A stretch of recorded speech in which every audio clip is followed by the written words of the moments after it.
அலசல் நண்பர்களுக்கு வணக்கம். இந்த வீடியோவில் அலசல் மூலிகை வரிசையில் 276வது மூலிகையாக நம்ம அலச இருக்கிறது மிதுக்கன்காய் கொடியை பற்றி இந்த வீடியோவில் நம்ம விரிவாக அலச போகிறோம். அதுக்கு முன்னாடி நம்ம யூடியூப் அலசல் சேனலுக்கு நீங்கள் இது வரைக்கும் சப்ஸ்கிரைப் பண்ணாமல் இருந்தீங்கன்னா உடனே இந்த வீடியோ கீழே இருக்கிற சிவப்பு கலர் சப்ஸ்கிரைப் பண்ண கிளிக் பண்ணி சப்ஸ்கிரைப் பண்ணிக்கோங்க.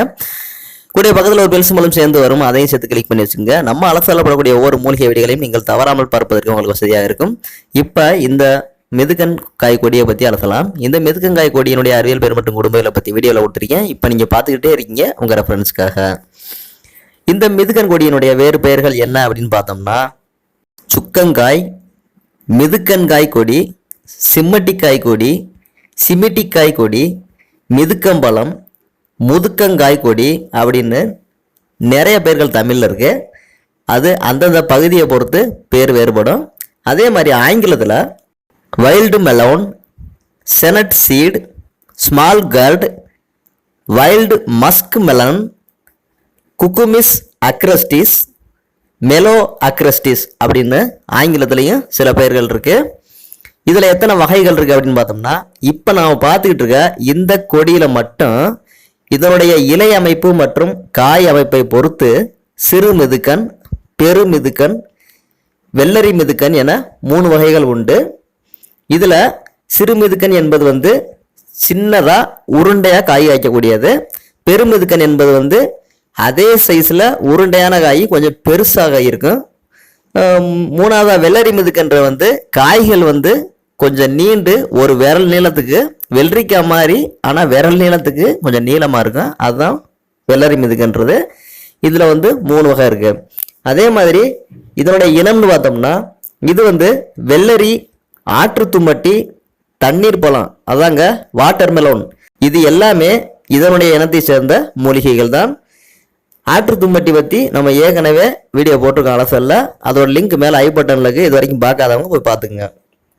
அடுத்தது எங்கெல்லாம் வளருது அப்படின்னு பார்த்தோம்னா இந்த மிதுக்கன் கொடியானது மானாவாரி விவசாய நிலங்களில் உள்ள தட்டை காடுகள், அதான் சோளத்தட்டைக்காடு, கம்மங்காடு, அந்த மாதிரி அப்புறம் கடலை, மொச்சை போன்ற பயிர்களை பயிரிடக்கூடிய விவசாய நிலங்களிலும், சாலை ஓரங்கள், வேலிகள், குளக்கரைகள் போன்ற பொதுவான இடங்களிலும் அதிகமாக இயற்கையாகவே காணப்படுகிறது.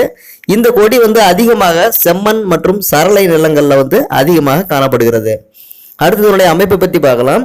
இந்த கொடியானது அதிகபட்சம் 2 மீட்டர் தூரம் வரை தரையை ஒட்டியோ அல்லது பிற தாவரங்களில் பின்னி படர்ந்தோ வளரக்கூடிய கொடி வகையாகும். இதனுடைய வேர் ஒரு ஆணி வேரும் சில சல்லி வேர்களையும் கொண்டது. இதனுடைய அடிப்பகுதியிலேயே பல கிளை கொடிகளாக பிரிந்து அந்த கொடியை சுற்றி 8 திசைகளிலும் பலவாறு பிரிந்து செல்லும். பார்ப்பதற்கு ஒரு புதர் போல காணப்படும். இந்த கொடியினுடைய தண்டு, இலை, காம்பு என அனைத்து பகுதிகளிலுமே சுரசுரப்பான மிகச்சிறிய கையில் குத்தக்கூடிய சுனைகளுடன் காணப்படும். ஆங்காங்கே இலை காம்பு பிரியும் இடத்தில் பற்று கம்பியும் பூக்காம்பும் பிரிகிறது. இதனுடைய இலைகள் வட்ட வடிவில் வெட்டுப்பட்டது போன்றோ அல்லது சீரான வட்ட வடிவிலோ அடர் பச்சை நிறத்தில் காணப்படும். இதனுடைய பூக்கள் 5 இதழ்களை உடைய மஞ்சள் நிறமானவை. அதிகபட்சம் கொத்தாக இல்லாமல் தனித்தனி பூக்களாகவே காணப்படுகின்றன. ஒரு சில இடங்களில் 2-3 பூக்கள் உள்ள கொத்தாக காணப்படுகிறது. இதில் ஆண் பூக்கள் மற்றும் பெண் பூக்கள் கலந்து காணப்படும். பெண் பூக்களில் இருந்து பிஞ்சுகள் உருவாகிறது. இதனுடைய பிஞ்சுகள் வெள்ளரி பிஞ்சுகள் போல, ஆனால் நீளம் குறைந்து நீள்வட்ட வடிவில் உருண்டையாக காணப்படும். பிஞ்சுகள் சாம்பல் கலந்த பச்சை நிறமும், காய்கள் வரி வரியான வெள்ளை கோடுகளுடன் பச்சை நிறத்திலும், பழங்கள் மஞ்சள் நிறம் கலந்தும் காணப்படுகிறது. இதனுடைய பிஞ்சுகள் மற்றும் முற்றாத காய்கள் கசப்பானவையாக இருக்கும். முற்றிய காய்கள் புளிப்பு மற்றும் இனிப்பாகவும், நன்றாக பழுத்த மஞ்சள் நிற பழங்கள் வெள்ளரி பழங்கள் போல மாவுச்சத்துடன் சதைப்பற்றோடு நல்ல இனிப்பாகவும் இருக்கும். மேலும் இந்த பழங்கள் நன்றாக பழுத்தவுடன் மா, பலா, சீத்தா, கொய்யா போன்ற பழங்கள் போல தனக்கென்று ஒரு இனிமையான மனதை கவரக்கூடிய ஒரு வாசனையை பரவ செய்கிறது. இதனுடைய காய் மற்றும் பழங்கள் முழுவதும் வெள்ளரி பழம் போலவே விதைகள் நெருக்கி இடைவிடாமல் காணப்படும். வெள்ளரி, கோவைக்காய், இந்த மிதுக்கங்காய், இந்த 3னுடைய விதை அமைப்புமே ஒரே மாதிரி தான் இருக்கும். இந்த கொடிகளில் காணப்படும் சிறு சிறு சுனைகள் கையில் குத்தினாலும் எந்தவித பாதிப்பும் ஏற்படுத்தாது. தோல் அலர்ஜி உள்ளவர்களுக்கு சிறிது அரிப்பை ஏற்படுத்தக்கூடும். இந்த காயினுடைய விதைகள் வெள்ளரி விதை போலவே தான் காணப்படும். இதனுடைய பழங்கள் தாராளமாக உண்ண தகுந்தவை. இந்த காய்கள் விளைஞ்சிருச்சு அப்படின்னு நம்ம எப்படி தெரிஞ்சுக்கிறது அப்படின்னு பார்த்தோம்னா, இந்த காய்களினுடைய நிற மாற்றம், சுகந்த மனம் மற்றும் சுவையை வைத்து முற்றிய காய்களை சாப்பிடுவதற்கு நம்ம தேர்வு செய்து பறிக்க வேண்டும். இதுல என்னென்ன சத்துக்கள் இருக்கு அப்படின்னு பார்த்தோம்னா, இதுல புரதம், கார்போஹைட்ரேட், கொழுப்பு அமிலங்கள், அயோடின், அமினோ அமிலங்கள், நார்ச்சத்து, கால்சியம் போன்ற பல சத்துக்கள் இதுல இருக்கு. அடுத்து இதனுடைய குணத்தை பற்றி பார்க்கலாம்.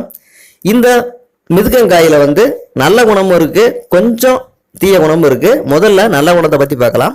இந்த மூலிகையானது நீரிழிவு என்று சொல்லப்படும் சர்க்கரை நோய், இரத்த அழுத்த நோய், நாவில் சுவை மந்தம், அமில சுரப்பு குறைவு, பித்தநீர் குறைவு, வாத நோய்கள், செரிமான பிரச்சனைகள், இருமல், பசி மந்தம், காய்ச்சல், வயிற்றுப்புழுக்கள் தொல்லை, சிறுநீர் சுருக்கு, வாந்தி, மற்ற சிறுநீர் பிரச்சனைகள் போன்றவற்றை சரி செய்யக்கூடியது. அடுத்ததுடைய தீய குணங்களை பற்றி பார்க்கலாம். இந்த மிதுக்கம்பழங்கள் பெரும்பாலும் புரட்டாசியில் ஆரம்பித்து பங்குனி மாதம் வரை, அதிகபட்சம் பனிக்காலங்களில் தான் அதிகமாக இதில் காய்கள் காய்க்குது.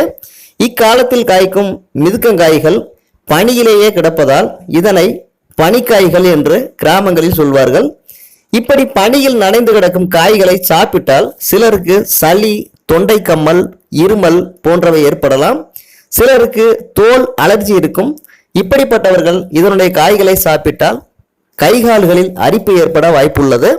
இது எல்லாருக்குமே கிடையாது, சிலருக்கு மட்டும்தான் ஏற்படும் அப்படின்றத நீங்க ஞாபகத்தில் வச்சுக்கோங்க. மற்றவங்க அதை தாராளமா சாப்பிடலாம். அடுத்ததுடைய மருத்துவ பகுதி செல்லலாம். இதனுடைய இலைகளை அரைத்து அடிவயிற்றில் பற்று போட சிறுநீர் தாராளமாக பெரியும், நீர் சுருக்கு சரியாகும். இதனுடைய இலைகளுடன் வாதநாராயணன் இலை மற்றும் சின்ன வெங்காயம் சேர்த்து அரைத்து மூட்டுகளில் வாத பாதிப்புகள் இருக்கும் இடத்தில் வைத்து கட்டி வர வாத பாதிப்புகள் அனைத்தும் நீங்கும். அடுத்து இதனுடைய வேரை எடுத்து கழுவி சிறு துண்டுகளாக்கி 1 லிட்டர் நீரில் போட்டு 1/2 லிட்டராக காய்ச்சி 1 டம்ளர் வீதம் குடித்து வர சிறுநீர் பிரச்சனைகள், வாந்தி, வயிற்றுப்புழு தொல்லை, காய்ச்சல், இருமல் போன்றவை கட்டுப்படும். இதனுடைய கசப்பு இல்லாத முற்றிய காய்களையும் பழங்களையும் பறித்து நீரில் கழுவி நீலவாக்கில் 2 அறுத்து வெயிலில் பரப்பி வற்றலாக காய்ந்து சுருளும் வரை காய விட்டு எடுத்து பத்திரப்படுத்தவும். இதற்கு சிமிட்டி வத்தல் அல்லது மிதுக்கங்காய் வற்றல் என்று சொல்வார்கள். நாம் உணவு சாப்பிடுவதற்கு முன்பு இந்த வற்றலில் தேவையான அளவுக்கு எடுத்து சுண்டை வற்றல், கோவைக்காய் வற்றல் வறுப்பது போலவே கருக விடாமல் லேசாக வறுத்து சிறிது எண்ணெய் மற்றும் தூள் உப்பு சேர்த்து கிளறி உணவுடன் சாப்பிட்டு பாருங்கள். பிறகு இந்த காய் எங்கிருந்தாலும் விடவே மாட்டீங்க, அவ்வளவு ருசியா இருக்கும். அது மட்டும் இல்ல, இதனுடைய கசப்பு இல்லாத முற்றிய காய்களை பறிச்சுட்டு 4ஆக அறுத்து கொஞ்சம் மிளகாத்தூள், கொஞ்சம் தூள் உப்பு சேர்த்து கிளறியும் உணவு கூட சாப்பிடலாம். இதனுடைய சுவையே ரொம்ப அலாதியா இருக்கும்.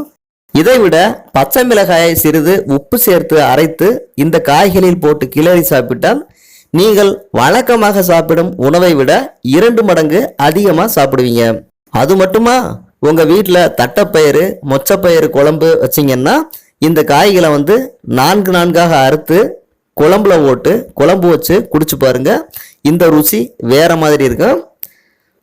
இதனுடைய இனிப்பு மற்றும் புளிப்பு கலந்த காய்களை வெள்ளரி போல பச்சையாகவே சாப்பிடலாம், ரொம்ப ருசியா இருக்கும். இப்படி பச்சையாகவோ உணவிலோ சாப்பிட்டு வந்தால் சுகர், பிபி, செரிமான கோளாறு, வயிறு மந்தம், சிறுநீர் கோளாறு, பித்தநீர் குறைவு, வாந்தி போன்ற பல நோய்கள் சரியாகும். இந்த பழக்கொடி இருந்ததுன்னா பக்கத்துல போனாலே வாசனை சுண்டி இழுக்கும். அது காரணம் இதனுடைய கனிந்த பழங்கள் தான். கிடைச்சா மறக்காம நான் சொன்னதையெல்லாம் செஞ்சு பாருங்க. இன்னொரு முக்கியமான விஷயத்த உங்கள்கிட்ட சொல்ல மறந்துட்டேன். இந்த விதையில இருந்து எண்ணெய் எடுக்கிறாங்க. இந்த எண்ணெய் மாஸ்டரைசர் கிரீம், அதாவது தோல் சுருக்கம் வராம தடுக்கக்கூடிய மருந்தாக பயன்படுகிறது. இந்த மிதுக்கங்கொடி எப்படி இனவர்த்தி செய்யுது அப்படின்னு பார்த்தோம்னா, இந்த கொடி இதனுடைய நூற்றுக்கணக்கான விதைகள் மூலம் பரவி புதிய கொடிகளாக முளைக்கிறது. நீங்கள் இந்த பழத்தை சாப்பிட்டு காட்டு பக்கம் போனாவே அங்கே கூட இந்த கொடி முளைக்கும் ஆற்றல் கொண்டது. காட்டு பக்கம்னா என்னன்னு உங்களுக்கு தெரியும். இந்த வீடியோவில் நம்ம மிருகங்கொடியை பற்றியும் அதனுடைய காய்களுடைய ருசியை பற்றியும் மருத்துவ குணத்தை பற்றியும் அலசலாம். இந்த வீடியோ பிடிச்சிருந்தா மறக்காம இந்த வீடியோக்களை ஒரு லைக் பண்ணுங்க. இந்த வீடியோ சம்பந்தப்பட்ட கருத்துக்களையும் உங்கள் சந்தேகங்களையும் உங்களது அனுபவங்களையும் கீழே கமெண்ட் செக்ஷன்ல சொல்லுங்க.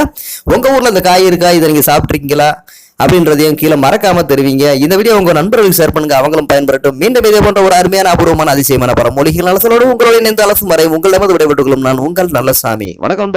நன்றி.